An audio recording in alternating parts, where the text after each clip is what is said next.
Olá pessoal, sejam muito bem-vindos a mais um episódio do Impact Sessions. Eu sou Frédéric Martineau, Chief Technology Officer da Arc Digital.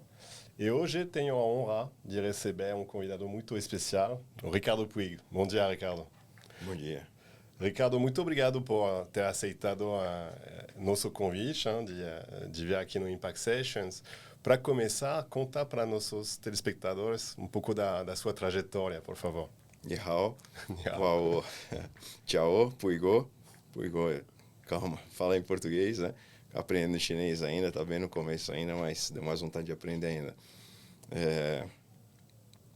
Sou Ricardo Puig, tenho 30 anos já de tecnologia para o setor financeiro, trabalhei em grandes instituições, Banco Safra, Banco Santander, onde liderei toda a parte de transformação tecnológica, integração. Peguei uma jornada muito bacana no Santander de 19 anos lá, fazendo toda a parte de integração, logo que eles vieram para o Brasil. E o Safra também é uma jornada de integração tecnológica, fora algumas outras empresas de telecomunicações. Legal. Obrigado, Ricardo. Trajetória muito impressionante. Eu tinha avisado que era um convidado especial, mas obrigado de novo por estar aqui conosco hoje. Então, Ricardo, você acabou de voltar de uma viagem de 2 semanas na China. Então, nos conta, talvez, para começar, o que te levou a escolher a China como destino de viagem? Bacana. Boa pergunta, Fred. Eu sempre fui fascinado pela história da China, né? Imagina aí, mais de 5 mil anos de civilização, né? Uma das civilizações mais antigas aí que nós temos. Esse é o primeiro ponto. Segundo, o boom econômico que eles tiveram e estão tendo, né?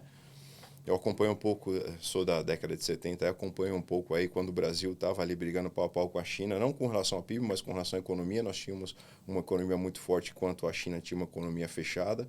Desde então, eles dispararam e viraram a potência que eles são hoje. E também os temas de inovação, né? A China despontou nos últimos anos aí fortemente com o tema de inovação. Isso tem um porquê, vamos conversar um pouquinho mais agora no podcast. Mas foi o que me chamou mais atenção. E eles estão incomodando, hein? Logo que eles lançaram o DeepSeek, coincidentemente eu estava lá no Vale do Silício. E, cara, abalou os caras lá. Você sentiu as pessoas tremeram um pouco. Abalou os caras. Nós tínhamos algumas reuniões com empresas grandes aí, né? As Big Techs. E as reuniões foram postergadas algumas horas ali, porque estava todo mundo reunido, tentando entender. E foi logo depois do anúncio do Trump lá, de, acho que era 500 bi em cima de inteligência artificial e tal. Então, assim, cara, os caras não estão a passeio, não. A China não está a passeio, não. E aí eu fui comprovar. A ideia foi essa daí, tentar entender o que eles tinham ali por trás. Perfeito. E aí, quando você chegou lá na China, quais foram as primeiras impressões? Porque, bom, eu estou bem colocado para saber, eu estou há 10 anos fora do meu país. Quando você chega num país novo, sempre tem algumas coisas que chamam mais atenção sobre diferenças culturais ou até semelhança que você pode ter com seu país. Então, quais foram as suas primeiras impressões lá? Sim, eu viajo bastante, conheço muitos países, já fui para países bem diferentes, mas eu estava preocupado com a China, né? O idioma, a distância, a cultura. E, cara, as surpresas foram todas boas, desde a chegada do aeroporto, um aeroporto moderno, tecnológico, ágil, tudo aconteceu muito rápido. O povo é um povo muito receptivo, eles são pragmáticos, mas são receptivos. Raramente você encontra um chinês que fala inglês, mesmo nos hotéis, né? Mas isso não tem nenhum problema, não tem barreira, e já conto um pouco como se resolve isso, mas eles são muito receptivos. Para você ter uma ideia, nas reuniões que nós fazíamos, fomos em algumas aceleradoras, quem ia representar a China eram professores PhDs das universidades. Quando envolvia governo, o governo mandava seus representantes importantes, então eles tiveram uma receptividade muito boa. E mesmo como cidadão na rua, né? Você precisa de uma informação, se ele não consegue te informar, ele vai lá e te leva até o lugar que você precisa chegar. Então, a receptividade do povo foi muito, muito bacana também. Legal. São muito educados. Além da receptividade do povo, as cidades como um todo, né? Andei bastante por Pequim, Shanghai, foram as principais, andei nas principais ali.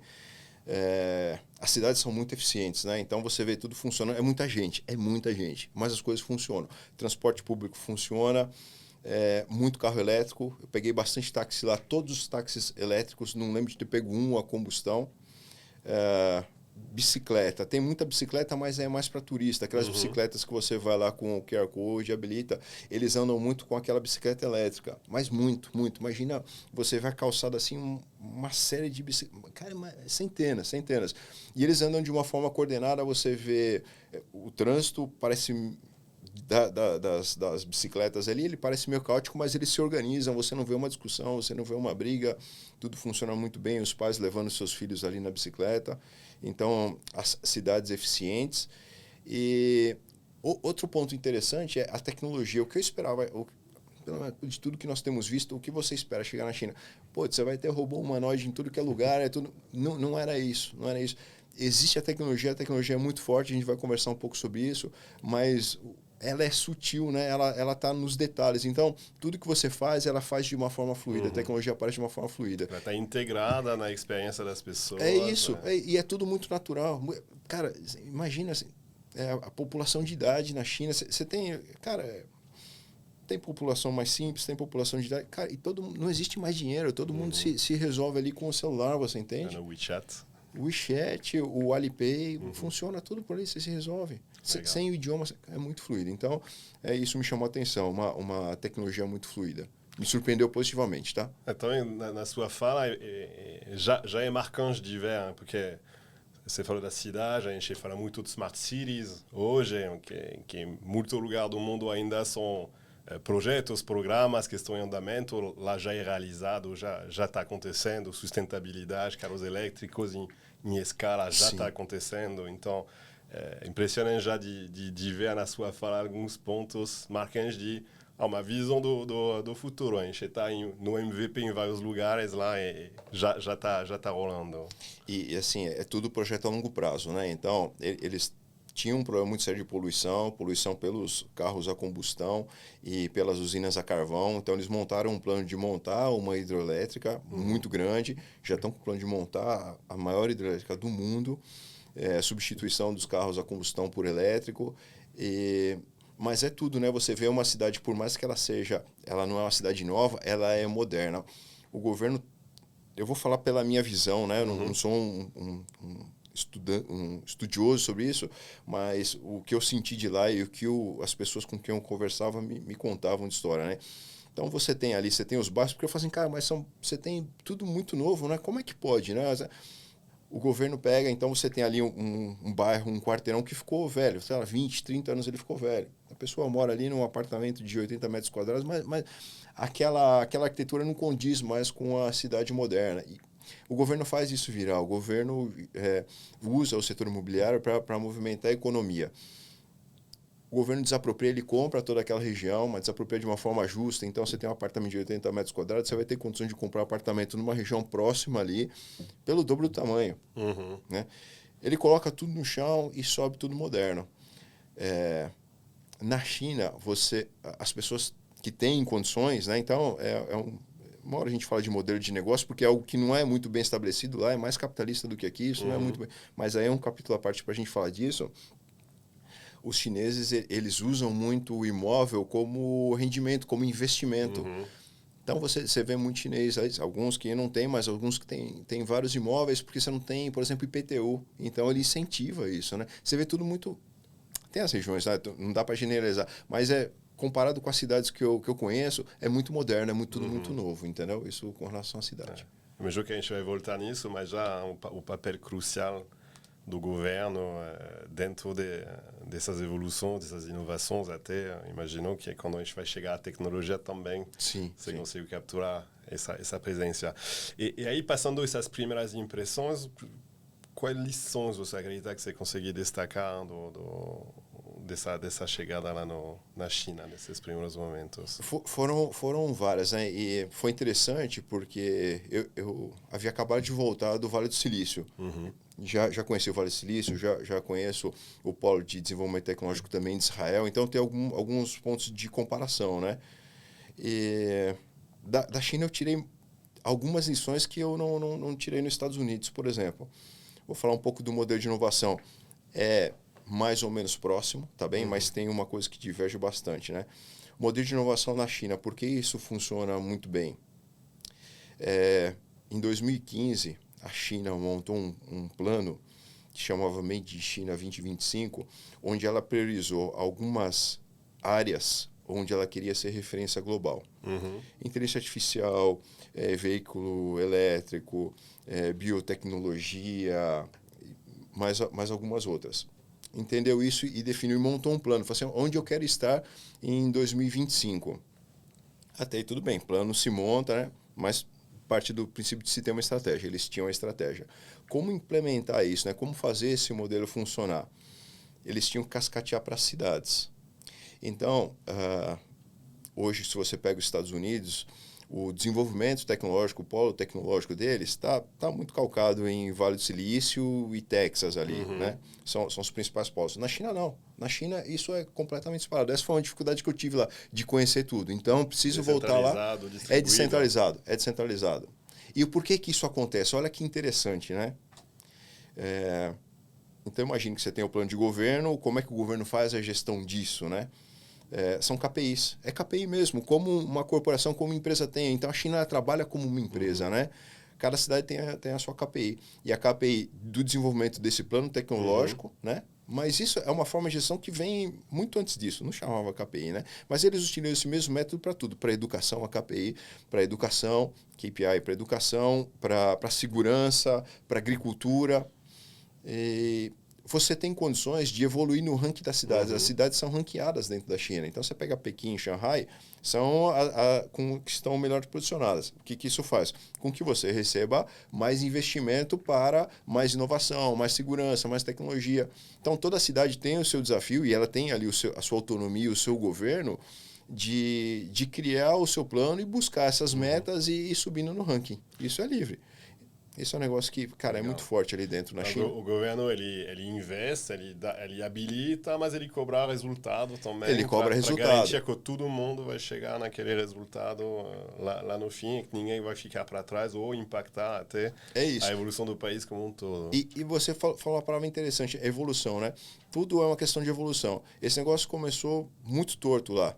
Não era KPI, é óbvio, né? Mas com Mao Tse-tung começou alguma coisa assim. Então, cada cidade tinha a sua meta e tinha que entregar ali parte dos alimentos. Tinha um compromisso com o governo central de entregar parte dos alimentos para conseguir alimentar toda a população. Como eles não davam conta de fazer isso, era um governo severo na época. Eu não estou julgando o governo, não é o caso aqui, mas era um governo severo na época. Se escondia os números, se entregava tudo que precisava entregar para o governo e a população acabava passando fome. Então, esse modelo ele foi amadurecendo para se ter controle, transparência, governança e criou raízes fortes e está sendo aplicado para tudo e traz resultado. De fato, traz resultado. Você tem uma competitividade. O povo chinês ele é muito competitivo, mas competitivo do ponto positivo. Tá? Assim, não senti nada que... Cara, eu vou estudar para ser o melhor. O cara vai lá, o cara se desgasta, o cara investe para ser o melhor. Isso é para tudo, isso se replica para tudo, entendeu? Legal. Você comparou um pouco dos modelos de inovação, Vale do Silício, Estados Unidos e China. O papel até da educação, você falou muito disso. Lá nos Estados Unidos, anda muito junto ao mundo acadêmico, com as necessidades que o mercado tem, que o país tem. Você sentiu um pouco disso lá também? Eu senti. Olha que interessante, né? Nós tivemos uma das aulas, nós tivemos com um professor brasileiro que dá aula para a Universidade de Nova York, na China, subsidiada pelo governo chinês. Então, o governo chinês, pela carência da estrutura que ele tinha e para diversificar o conhecimento, ele instalou ali uma universidade, a Universidade de Nova York, e não é pouca coisa, é o módulo da universidade mesmo na China, investindo nos professores da China com o subsídio do governo chinês. Nossa, que sim, bacana. sim. Então, tá muito alinhado. Muito casado. Então, esse foi um ponto, só para fechar o tema do modelo de inovação. O que mais que eu percebi lá? Teve as KPIs e como que o ecossistema funciona, né? Então, o governo coloca dinheiro, as indústrias, as empresas, o setor privado coloca dinheiro também, a universidade entra com pesquisas, é muito forte a universidade ali dentro, e as empresas consomem o que é gerado ali de inovação. Então, o ecossistema se sustenta por si só. A China se sustenta por si só. Você vê a parte de turismo ali. Para você ter uma ideia, quando eu cheguei um pouco antes lá para fazer um pouco de turismo, os chineses ficam em volta de você e ficam tirando foto e prestando atenção, como você fala, porque não tem turistas de outros lugares do mundo. É muito raro você ter turistas de outros lugares do mundo. Isso porque o próprio turismo não é fomentado, o próprio turismo tem um pouco de preconceito e que isso foi derrubado, pelo menos na minha visão. E o próprio turismo chinês já sustenta o país, o turismo do país. Então, sim, o turismo interno com os chineses mesmo já sustenta com a escala. É isso. Então, eles conseguem se manter pelo próprio ecossistema deles, entendeu? Então, aí fechamos um pouco aí o modelo de inovação que me chamou a atenção, diferente dos Estados Unidos, tá? Os Estados Unidos tem ali o modelinho do Vale do Silício, é um pouco do que a gente implementa e usa aqui no Brasil também, a Europa em menor escala, mas utiliza também, mas eles usam um modelo diferente ali, acho que é um pouco mais sofisticado, envolvendo é um plano estratégico com infraestrutura, o governo entra com a infraestrutura, e quando eu falo infraestrutura, não é a infraestrutura do plano de inovação, entendeu? Então, esse é o primeiro ponto. Segundo ponto que me chamou muita atenção, fazendo um comparativo ainda com o Vale do Silício, que eu tenho mais como referência, que eu tenho mais fresco, né? O modelo de inovação do Vale do Silício, o modelo de inovação da China, ele tá muito calcado de você copiar.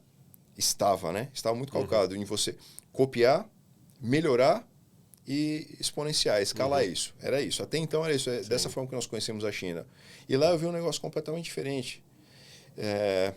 Você tem você tem diversos modelos que se aplicam para cada setor de negócio. Então você pega ali, por exemplo, a parte de fazenda, né? Farm to table, que eles falam. Esse é o modelo de negócio. Então, a fazenda ali já gera o produto e isso chega na mesa da população direta. Então, você como consumidor final, você consegue comprar algo direto da fazenda num custo aí muito mais acessível e produtos muito mais frescos, né? Farm to restaurant. Então, os restaurantes também conseguem comprar direto da fazenda. Client to factory. Então, você consegue pegar...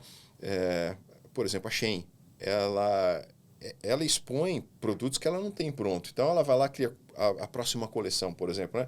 Então, ali, vamos começar aqui no Brasil, a coleção inverno, né? Eles lançam protótipos dessa coleção e aí, conforme as pessoas vão tentando comprar, ele fala assim, pô, não tem disponível. Daqui a 3 meses, daqui a 2 meses vai estar pronto, vai estar na sua casa e tal. Então, conforme a demanda do cliente, eles produzem somente o que faz sentido, né? A integração do online com offline é de uma forma OMO, que eles falam, né? Online, merge offline, é algo muito natural. E aí eu vou dar um exemplo aí de um supermercado muito interessante. Então, cara, é muito fluido. Depois a gente entra no detalhe do supermercado, mas você começou a só comprar online ali, você chega no supermercado, seu pacote está separado, você acrescenta o que você tem que acrescentar, é uma conta só, um jeito só que você pagar, e o inverso também é verdadeiro. Começou ali, você putz, precisa ir embora, a comida, suas compras vão chegar na sua casa, então esse merge funciona muito bem. Então os modelos de negócio ali são diferenciados, e tem mais alguns, acho que deve ter uns 5 ou 6 modelos diferentes que eu tomei nota ali. Um negócio que está despontando muito é o Live Shop. Cara, e visitamos ali alguns centros de inovação e eles têm estúdios e estava acontecendo live shop ali. Estava acontecendo live shop de uma marca de tênis, se eu não me engano era Adidas, alguma coisa assim. E era uma menina que estava apresentando e tal, ela faz o live ali por 4 horas. Cara, naquele live de faturamento foi de 800 a 1 milhão de yuans, cara. Fazendo uma analogia muito próxima ao real, cara, imagina isso, cara, é um tênis. Porque os caras são muito cirúrgicos, né? Então, assim, pô, vai lá, fala do tênis, o Puig é corredor, o Puig gosta de correr, ele chega em casa a tal hora, pô, vamos colocar porque é a hora que ele vai. E para venda tanto presencial quanto online? Eu vou pegar um gancho daí, mas é sempre online. TikTok é muito forte lá. E porque aí derivam de essa é a sua pergunta muito interessante, ela deriva de 2 pontos aqui. Olha a sacada. O TikTok foi expulso lá dos Estados Unidos, né? Eu não sei se é verdade, a notícia é muito fresca. Aconteceu na madrugada aí, que a Amazon fez uma oferta pelo TikTok, que é o maior concorrente da Amazon nos Estados Unidos. Então imagine se a Amazon, o TikTok vai estar extinto lá e tem outras coisas. Não adianta, você tira o TikTok, entrou um outro lá que é chinês da mesma empresa, o Lemonade, que tomou a posição lá na Apple Store, o negócio já despontou. Então, quer dizer, não mata. Mas voltando aqui ao tema do TikTok, imagine se a Amazon compra o TikTok, entendeu? Porque hoje eles não têm esse negócio de live shop. O Amazon não tem esse negócio de live shop. E aí você fala assim, pô, como é esse negócio? Pô, eu falo assim, cara, eu vi um shopping... ele é um shopping físico, tem todas as lojas, você pode circular no shopping, mas você não tem loja nenhuma praticamente. O shopping todinho foi convertido. As lojas estão ali, estão com os produtos, mas estão fechadas porque eles estão gravando as lives ali, entendeu? Estão gravando as lives dentro do shopping. E aí você fala assim, pô, putz, mas tá tudo assim, não tá tudo assim. O comércio ali, cara, você anda na rua, é um negócio, você parece que você tá andando na Oscar Freire, cara, um negócio movimentadíssimo, assim, todo mundo comprando. O chinês é muito consumista, né? Principalmente para a marca, né? Então é isso, falamos um pouco dos modelos de negócio, isso são modelos, depois se quiser a gente abre uma nova sessão para tentar detalhar um pouco deles. Com certeza. Bem completo. Então falar um pouco do modelo de inovação, modelo de negócio, agora eu vou falar um pouco de inteligência artificial, sempre fazendo comparativo com o Vale do Silício, com a China, né? O que eu vejo muito no Vale do Silício de inteligência artificial, ela é tratada como produto, né? Então você pega o GPT. Na China, ela é diferente. Na China, ela é tratada como uma infraestrutura. Então, não tem um polo de desenvolvimento de inteligência artificial. Lógico, tem as empresas ali. Inclusive, visitamos uma empresa ali que tem um potencial altíssimo aí. Ela tá embarcada no veículo autônomo, ela está embarcada num outro produto ali, que é um espelho que faz todo o seu diagnóstico. Cara, um negócio absurdo, a gente vai comentar já. Ela está embarcada em todos os produtos de uma forma muito fluida. Então, não existe um centro de desenvolvimento. Todo mundo desenvolve, todo mundo é especialista em inteligência artificial. Tem uma diferença muito grande aí dos Estados Unidos para a China. Um ponto que eu gostaria de... Mas aí foi por falta de agenda mesmo, mas o pessoal da Start está me ajudando lá. Eu gostaria de conhecer como funciona o método de desenvolvimento deles utilizando a inteligência artificial. Esse é um gap que eu tenho ainda, mas a Start está me ajudando. A aceleração do desenvolvimento. Vai fazer uma agenda, tá conseguindo contato com algumas empresas, algumas que estão aqui no Brasil, para tentar entender como é esse processo aí. Então, falar um pouco de inteligência artificial. Ficou clara essa diferença de modelo, né? Mas tá em tudo ali. Mas é interessante, fazendo uma primeira pausa dentro dessa parte de inovação e tecnologia.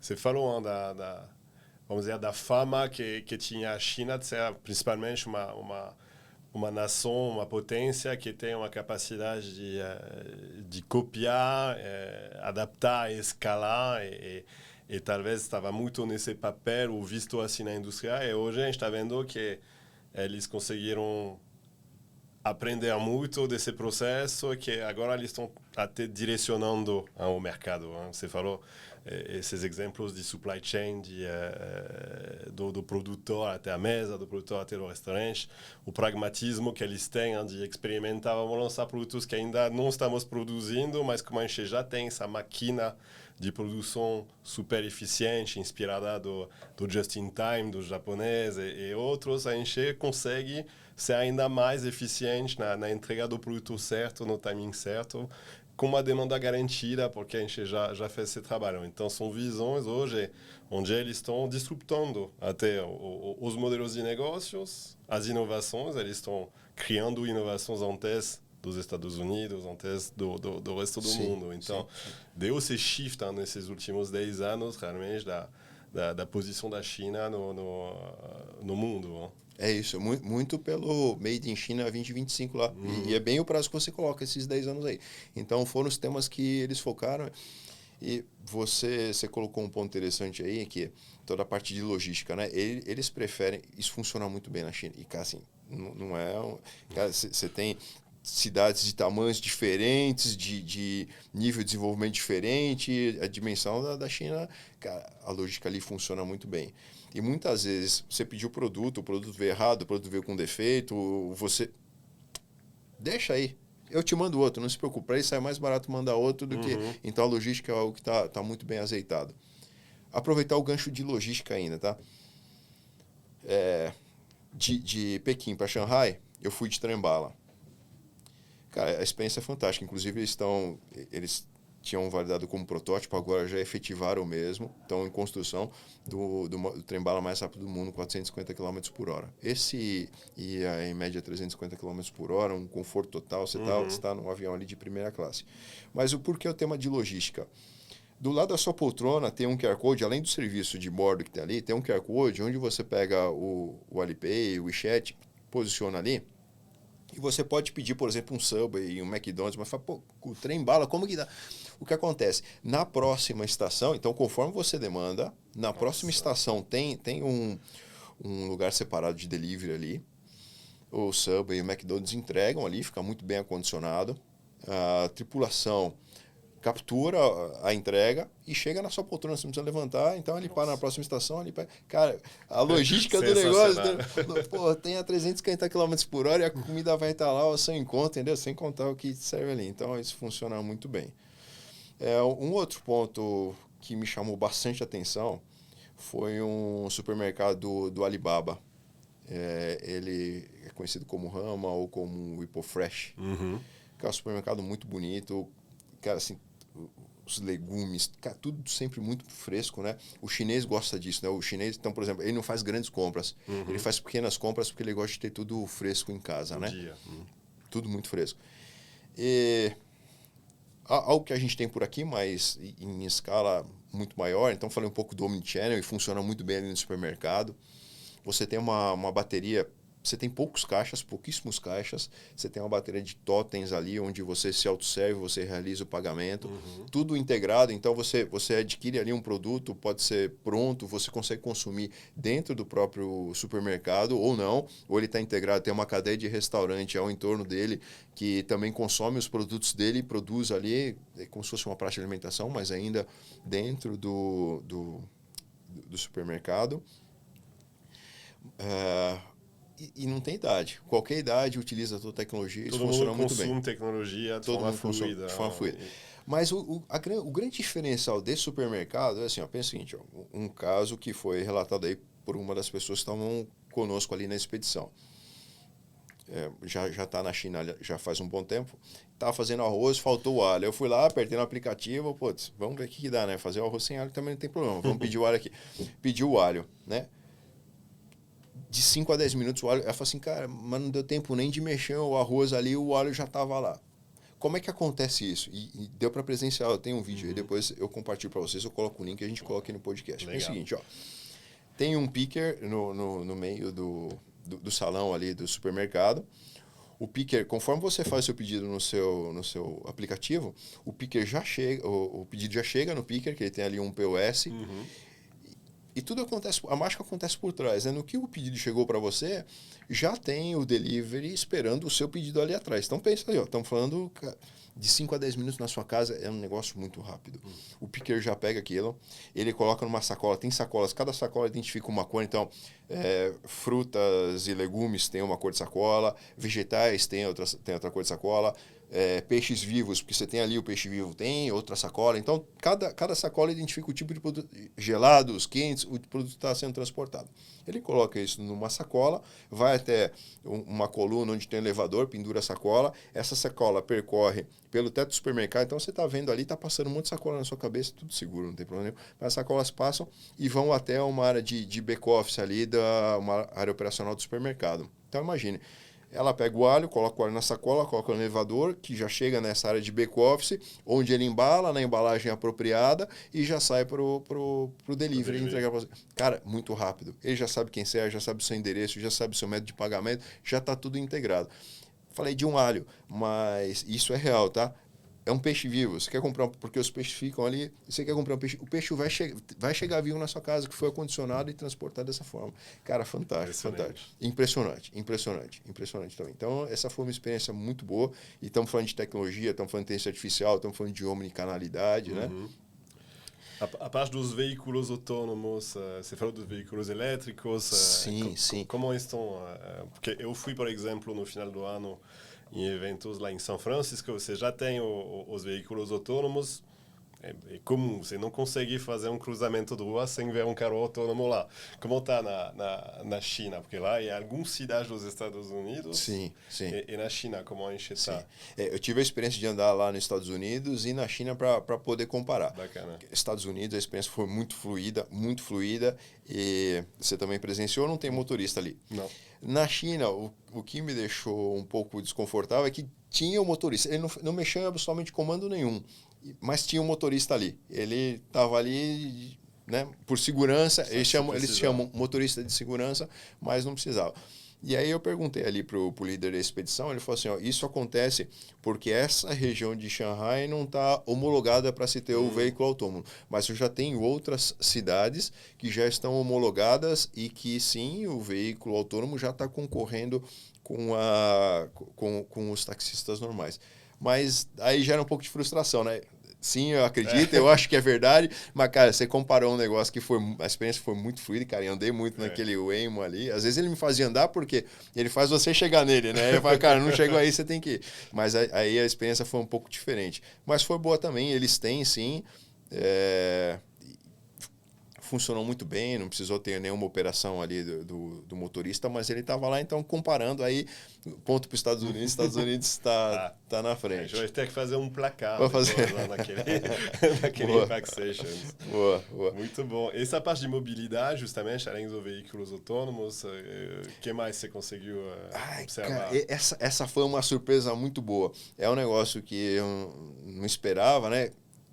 Imagina assim, pô, eu vim da geração que os carros no ano 2000 os carros iam estar voando. E não aconteceu nada disso. Era suposto ser a grande inovação da nossa geração. Carros voar. E falhamos. Aconteceu, menos os carros voando. Está acontecendo. Não estou mentindo. Até aqui no Brasil, com a Embraer. A Embraer está muito bem posicionada também. Mas não da escala que a gente esperava quando nós estávamos moleque aí, jogando bola com os amigos, pensando nos carros voando. Não aconteceu ainda. É isso. E, cara, foi uma surpresa muito boa. Então, eu tava andando ali, nós tínhamos acabado de visitar um outro supermercado autônomo, né? E cara, do nada assim, passa um Evitol. Cara, tinha ali o passageiro, mas não tinha... Talvez pro telespectador contar o que é o Evitol, justamente. Ele é um drone, é um grande drone, só que ele transporta humanos, né? Transporta, em alguns casos, 1, 2 pessoas, né? Transporta humanos. Alguns deles, o piloto precisa estar embarcado, outras não. Esse que nós vimos ali, que estava em piloto ainda, não está aberto ainda para consumo aí do cliente final, infelizmente, mas estava ali, estava voando, cara, e, cara, é um negócio que você fala, cara, pô, esse negócio existe. Então você tá ali no meio dos prédios modernos, cara, e passa um negócio assim, cara, como é que pode um negócio? E é engraçado, né? Porque o desafio no caso, eu acho que ele pode voar mais alto, mas no caso ali ele estava numa altura um pouco mais baixa, uma altitude um pouco mais baixa do que todos os prédios, né? Então, cara, foi uma surpresa muito grata. A frustração foi de não poder voar, né? Mas a surpresa foi muito grata. Porque assim, cara, pô, negócio que a gente só via em ficção científica, pô, e de fato acontece, de fato chegou. Outra coisa que pô, parecia ficção científica e é realidade mesmo, aconteceu de verdade. Inclusive, nós testamos ali. Tem um vídeo bem interessante também. É um espelho. Então, você se posiciona na frente desse espelho. O espelho faz um diagnóstico completo. Seu peso, altura. Você não faz nada. Você está posicionado na frente do espelho. Peso, altura, idade, albumina, colesterol, massa magra. Cara, ele coleta uma série de informações. Faz o scan. E um nível de acuracidade de 85%. Isso de 85% a 90%. Isso já habilita a ser utilizado em alguns hospitais na China. Então já está sendo utilizado. E aí no nosso grupo ali, o grupo que nós fizemos a expedição foi um negócio muito diferenciado. Então tinham diversas disciplinas ali, né? Então tinha inclusive alguns médicos ali. E, assim, os caras de fato viram e ficaram impressionados e já gerou um monte de ideia para ele, mesmo aqui para o Brasil, mesmo não estando homologado ainda, você consegue ter alguns usos para isso, né? Então, cara, você fica posicionado em frente ao espelho, sentado ou em pé, ele te define a altura, ele define peso e bate boa parte, né? Albumina, colesterol, esse tipo de coisa você não tem muito como pegar. Mas se fizer um exame ali para comparar, como alguém já deve ter feito, funciona muito bem. É impressionante, já dá para imaginar a quantidade de use cases que você consegue ter diferente com essa tecnologia. Até tudo que você está nos contando sobre a inovação, lembra muito do filme Minority Report. Você lembra com Tom Cruise, que ele anda e tá tudo digitalizado já, tudo integrado, carros voando, você passando na frente de vitrine, você já tem uma propaganda para você direcionado. Então, tudo que parecia essa visão futurista, futuro já está acontecendo agora na China. Está acontecendo agora. E era essa a minha ideia. Assim, cara, de fato está acontecendo, ou porque no jornal você coloca o que você quer, tudo bem, tem credibilidade, mas você coloca o que você quer ali, pô. Cara, está acontecendo. Impressionante. Então, teve essa parte aí me chamou bastante atenção também, do diagnóstico da saúde e a inteligência artificial que está por trás disso, né? Imagina ele pegar a sua idade, ele pega a sua idade por análise da pele e foi bem assertivo. No nosso grupo ali, na amostragem, ele foi bem assertivo, entendeu? Nossa, e via computer vision, olhando a sua pele, textura, tipo de envelhecimento. É isso aí, envelhecimento da pele, infravermelho, é isso mesmo, é isso mesmo. Nossa, muito interessante, muito impressionante. E aí você fala assim, qual a aplicabilidade? Porque tem um monte de coisa, você pode usar no SUS para fazer triagem, que você já ganha muito tempo, mas você pode, imagine que você tem uma doença crônica, você tem, sei lá, diabetes, alguma coisa assim. Cara, você pode ter um spray na sua casa e você vai fazer o seu acompanhamento diário. Alguma coisa que fugiu do padrão, opa, já acende uma luz, você vai para o hospital, mas você já faz ali o acompanhamento diário na sua casa, entendeu? Entendeu? É isso que você falou, você pode ter um SPO na sua casa, acho que outro grande diferencial da China é a capacidade que eles têm de conseguir, finalmente, otimizar o custo de produção para permitir que essas tecnologias, essas inovações permanecem acessíveis, tanto para os negócios, as empresas, quanto para os consumidores finais. Imagino que a gente está falando do metaverso, por exemplo, que vai necessitar equipamentos.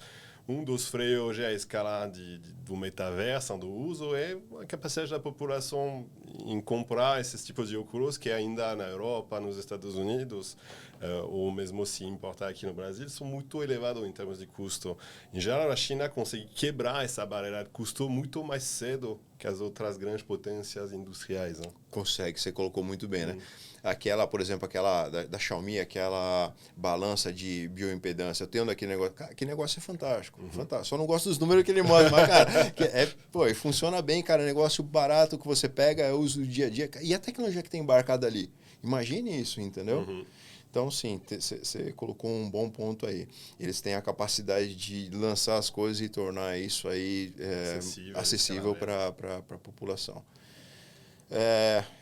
Um último ponto aí, cara, a gente passa o dia aqui falando, mas só para não estender muito aqui, o último ponto aqui que chamou a atenção foi o Super App. Isso eu não vi no Brasil, tem potencial para se ter aqui no Brasil, mas você faz tudo, resolve tudo ali com o WeChat, com o Alipay, tudo é tudo mesmo, né? Então, você está no McDonald's ali, você pode, tudo bem, você pode comprar por totem, o totem está com fila, você pode baixar no seu aplicativo, eles têm limitação ali com relação ao tamanho do dispositivo, então, como no Brasil também tem, né? O que eles fizeram? Dentro do Super App, você baixa mini programas e tem ali as regras para esse mini programa. O mini programa tem 50 megas no máximo, ocupando o ativo, né, na memória do seu celular, você consegue seguir ele. Ele tem de 60% a 90% de todas as funcionalidades do aplicativo normal, mas ele herda desse Super App toda a parte de login, toda a parte de meios de pagamento, toda a parte das informações de endereço. Então, você vai comprar um delivery, já sabe onde vai entregar, você só confirma se aquele endereço ou não. Então, ele já herda, então simplifica muito.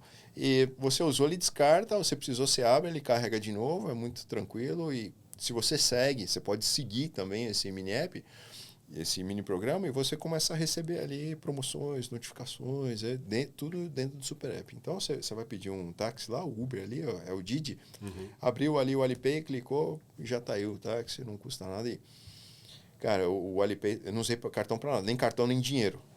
Levei um pouco de dinheiro, falei assim, cara, se meu cartão não funcionar, se tudo der errado, eu tenho dinheiro aqui, tudo bem. Porque cartão de crédito normalmente não se aceita ali, eu também nem fiz a experiência, porque você não vê nem maquininha, tá? O que você vê? Você vê uma câmera de infravermelho ali, onde você apresenta o QR Code do seu Alipay e tudo se resolve ali, Muitas vezes o atendente de um comércio, eles não falam inglês, tudo bem, mas é um comércio menor, ele não quer nem se dar o trabalho de comunicar ali. Cara, não precisa fazer nada, você aponta ali, tá pago, tá tudo certo, né? A experiência de pagamento é totalmente diferente de tudo que a gente conhece. Claro que tem pagamento com QR Code aqui, mas ele não está integrado numa experiência tão fluida. É isso. Ali, cara, o comércio menor, todo lugar está ali. E se ele não tem, ele tem o QR Code que você lê, é muito parecido com o nosso Pix, você lê e se resolve também. Mas isso funciona muito bem. Mesmo com o conceito de Super App como ele existe na China, você descreve, claro que até no Brasil, a própria ACT trabalha com vários clientes no desenvolvimento de Super App, mas eles são muito dentro de um contexto em particular, ele é dentro de um domínio, vamos dizer. Lá no super app da vida, do dia a dia, ele é totalmente limitless. Você pode ver aparecer nesse super app amanhã inovações, novos aplicativos, o conectar com interesses, mercados totalmente diversos, realmente é exponencial, não tem limite ao crescimento, à escala desse super app, e tudo se faz de forma totalmente integrado. Então, até no modelo de desenvolver os aplicativos, todo mundo está pensando como eu vou expor meu app, minha experiência para meu cliente final dentro desse contexto onde outras aplicações estão convivendo. E é muito natural, você colocou bem, Fred, é muito natural. Ele vai lá, digita na barra, já faz a integração ali rapidinho, entendeu? Então imagina, a lógica, a forma que ele deve estar, que a arquitetura ali está preparada é muito fluida, né? E o aplicativo é todo em chinês. O Alipay é todo em chinês. Mas o que ele tem? Ele tem um botão ali flutuante, né? Que você arrasta e deixa onde você quer. Que a hora que você quer traduzir ele pro português, pro inglês, você aperta lá e ele já vai lá e traduz para você. Não é a coisa mais maravilhosa, mas ele traduz, você entende, não tem prejuízo nenhum da sua ação. Por que é importante isso? Como eles não falam nada de inglês e muitas vezes você precisa mostrar alguma coisa, você está ali no aplicativo, você não adianta nada você mostrar em inglês, que ela não vai, então você vai lá, você aperta, você mostra para ela no idioma dela e aperta e você lê. Então esse é um ponto interessante, né? Não tem nenhum problema de barreira de idioma ali, não. Embora eles não falem inglês em qualquer lugar. Não tem. Ela pega o celular pessoal dela, ou o seu, esse é um ponto interessante. Ela pega o celular dela, ela vai lá, abre o Google Tradutor, ela fala com o que ela quer falar, pá, mostra para você, você fala, tá tudo bem, tá certo. Isso funciona muito bem. É natural, é fluido isso, né? Mas eles têm o costume de você tá no celular, pelo menos no Brasil, assim, a gente é um pouco mais perto. Você está no celular aí, tá bem pessoal, tá ali, tá. Não, eles já pegam o celular da sua mão e eles comem. Tá tudo bem, tá tudo bem. Não, muito legal. Então é isso. Não, mas até super interessante de escutar isso, tipo, como a China está aberta para quem vem visitar, quem vê, você falou do acolho que você teve, as pessoas super abertas. Sim. Eles são cientes da barreira de comunicação. O chinês, apesar de ser provavelmente talvez já a maior língua falada no mundo, uma das maiores, eles têm ciência que não é um idioma que os ocidentais, um europeu, o pessoal da América Latina vão dominar, e eles são super tranquilos, abertos a isso, para garantir que eles vão também poder aprender dessas culturas. Né? Então, essa abertura para absorver, aprender o que vem de fora, foi também um grande fator do crescimento. São muito abertos, da são China. muito abertos, são muito humildes aí, por mais toda a educação que eles tenham, são bem abertos, meio humildes. Legal. E aí dentro você falou, até como você falou bem, a gente poderia ficar o dia inteiro, a gente vai ter que fazer uma trilha de Impact Sessions com o Ricardo sobre a China. Seria um prazer. Porque é fascinante e o que você nos traz é super interessante. Vendo o capítulo aqui sobre inovação e tecnologia, que é nossa paixão aqui, a gente falou um pouco do governo no início, nas primeiras impressões, nas lições. Aí o governo com a tecnologia, você quer voltar neste ponto? O que realmente são os pontos mais marcantes que você viu? O tema de investimento, primeiro assim, é o projeto maior, né? O plano lá, Made in China 2025, a gente trabalha em grandes corporações, sabe o quanto é difícil você orquestrar um programa dentro de uma organização. Agora imagine você orquestrar um programa desse nível dentro de um país, né? E tendo em vista que não é só isso que está acontecendo, algumas coisas acontecem em paralelo, você tem que elevar o nível de formação dos seus técnicos para que eles consigam acompanhar. Então, essa organização é de se tirar o chapéu, e a forma como as cidades reagem e buscam entregar o seu melhor, e isso é importante. O investimento do governo, e além de se ter o ecossistema de se manter isso, eu acho que é um negócio muito saudável para o modelo, o governo, ele investe no que faz sentido. Se não faz sentido, se a empresa está indo mal, se a empresa vai quebrar, problema da empresa. Então, assim, ele não há nada artificial ali, você entende? O governo investe porque ele tem ali, por mais que seja um país, uma grande potência, um país rico, ele tem ali o dinheiro contado para se investir. Ele investe onde realmente está trazendo resultado e cobra esse resultado. Mas olha só, olha a diferença, né?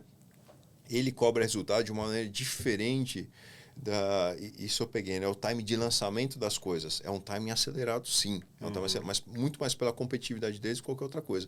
Mas se o produto não está pronto, como o tema de Shanghai lá que me frustrou do veículo autônomo, não importa. Mas diferente nos Estados Unidos, por quê? Como o governo é quem, de fato, orquestra tudo aquilo, você tem a pressão pela entrega, senão você vai perder aquele investimento, mas você não tem a exposição ao mercado, né? Você não está exposto ao acionista que, de fato, vai fazer com que você acelere o produto, mesmo que eles não esteja 100%. O emo está, mas a gente sabe, o caso de algumas outras empresas ali que tentaram lançar alguma coisa, não estava pronto e acabaram se frustrando. E isso você coloca em risco vidas, né? Então, o governo prioriza um pouco isso. Então, vai lá, ele tem a pressão por resultado de tudo isso, mas não tem a pressão do lançamento. Ele espera a maturidade do negócio, né? Eu acho que esse é o principal diferencial. Então, plano a longo prazo, infraestrutura, um planejamento estratégico e o investimento do governo para que as coisas saiam, mas não é só de investimento de governo que esses desenvolvimentos dependem. Muito legal. Então, talvez fazendo uma pausa aqui. Como a gente está de tempo? Isso que eu ia falar para vocês. Acabamos de bater 46 minutos. Eu esgotei o assunto. Até tem mais assunto, Não, mas acho agora que dá. é isso que eu ia falar. Agora a gente vai para as reflexões finais mesmo. Eu acho que, dando o pitaco do conteúdo, quando passa muito de 50 minutos, a galera para de assistir. Então, a gente ficar entre 50 e 55. Tá ótimo. Aqui é uma frase só, vou fechar com uma frase só. Legal. Já está preparado. Mas já estou na câmera principal de novo. Vou voltar para você, na verdade, Fred. Tá. Mas tem que... Eu preciso falar aqui? Não consegui, Tá bom. não sei porque eu avisei, desculpa. Bom, Ricardo, a conversa está muito boa, mas felizmente a gente precisa encerrar este episódio de Impact Sessions. Você é mais do que bem-vindo para a gente continuar neste tema e outros temas aqui. Tudo que você trouxe realmente foi super rico, super impressionante de ver os avanços, a evolução da China como player de inovação, tanto local quanto o que eles podem disruptar no nível da economia global. Indo um pouco em considerações finais, como você gostaria de talvez resumir e encerrar nossa conversa de hoje? Ainda, em muitos lugares, ainda se tem o conceito, né, falando de inovação, que essa é a grande virada, né? Inovação no sentido de trazer valor, né? Não inovação por inovar. Muitos pensam que inovação é você lançar um app novo ou colocar a inteligência artificial sem ser uma estratégia. Inovação é mais que isso, né? É você ter um plano estruturado, você ter uma estratégia, você ter um acompanhamento, né? A base da inovação é a estratégia e longo prazo, né? Para mim, essa é a melhor lição que eu tiro ali da China. Perfeito. Ótima conclusão. Então, Ricardo, muito obrigado de novo pela sua participação e a troca rica de aprendizados. E obrigado a todos os nossos telespectadores e até uma próxima sessão do Impact Session. Tchau, tchau. Muito obrigado. Corte. Você foi? Ótimo. Foi bom? Você foi?